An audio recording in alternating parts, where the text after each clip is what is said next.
Hello friends, welcome to the channel. तो friends, आज की वीडियो में हम बात करेंगे भारत इतिहास के बारे में। भारत का इतिहास उत्तर में हिमालय से लेकर दक्षिण में समुद्र तक फैला यह उपमहाद्वीप भारतवर्ष के नाम से ज्ञात है। मतलब जो उत्तर में हिमालय से लेकर दक्षिण में समुद्र तक फैला जो ये उपमहाद्वीप है उसे हम किसके नाम से जानते हैं? भारतवर्ष के नाम से। जिसे महाकाव्य तथा पुराणों में भारतवर्ष, जिसे महाकाव्य थे और जो पुराण थी उसमें भारतवर्ष के नाम अर्थात भारत का देश, ठीक है, नाम से जाना जाता था। यहाँ के निवासियों को भारतीय अर्थात भारत की संतान कहा गया। जो यहाँ के रहने वाले लोग थे, भारत में रहने वाले लोग थे, उनको भारतीय कहा गया या भारत की संतान कहा गया।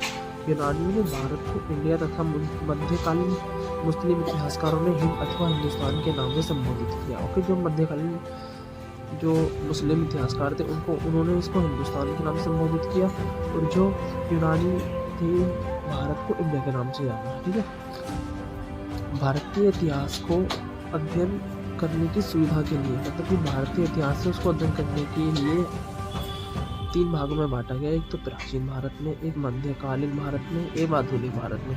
ठीक है, अब देखते हैं प्राचीन भारत में क्या है।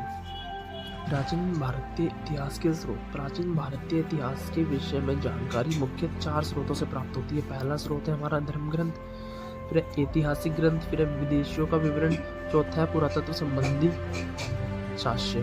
ठीक है, तो पहला हम देखेंगे धर्म ग्रंथ। धर्म ग्रंथ में क्या है कि धर्म ग्रंथ के भी ऐतिहासिक ग्रंथ से मिलने वाली महत्वपूर्ण जानकारी। भारत का सब प्राचीन धर्म ग्रंथ है वो कौन सा? वेद है। जो भारत का सब प्राचीन धर्म ग्रंथ है वो है हमारा वेद, जिसके संकलन करता कौन है?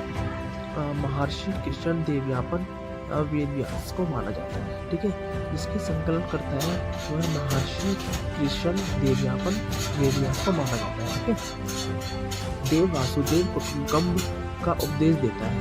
जो वेद है वो किसका उपदेश देता है? वासुदेव वेद कुटुम्बकम का उपदेश देता है। भारतीय परंपरा वेदों को नित्य तथा अपौरुषेय मानती है। वेद 4 प्रकार के होते हैं, एक तो ऋग, एक तो यजुर्वेद, एक तो सामवेद, एक तो अर्थवेद। इन चारों वेदों को संहिता कहा जाता है। तो ये हमारे 4 वेद हैं, ऋग्वेद, यजुर्वेद, सामवेद, अर्थवेद। इन 4 वेदों को कहते हैं संहिता। ऋग्वेद में क्या होता है? ठीक है, ऋग्वेद में क्या है? ऋचाओं क्रमबद्ध ज्ञान के संग्रह को ऋग्वेद कहा जाता है। इसमें 10 मंडल, 1028 सूक्त, वाल्मीकि पाठ के 11 सूक्त सहित एवं 10,462 ऋचाएं एवं इस वेद में ऋचाओं के पढ़ने वाले ऋषि को होत कहते हैं। जो ये वेद है हमारा ऋग्वेद, इसको जो पढ़ने वाले ऋषि होते हैं उनकी जो ऋचाओं को पढ़ते हैं उनको क्या बोलते हैं? होत कहते हैं। ठीक है, इस वेद से आर्य राजनीतिक प्रणाली एवं इतिहास के बारे में जानकारी मिलती है। ठीक है,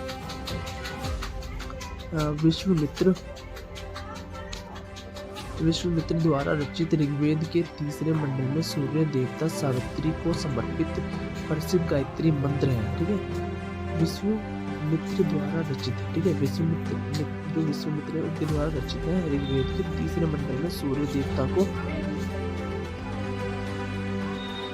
ठीक है, सूर्य देवता सावित्री को समर्पित प्रसिद्ध गायत्री मंत्र है। इसके 9वें मंडल में देवता सोम का उल्लेख है।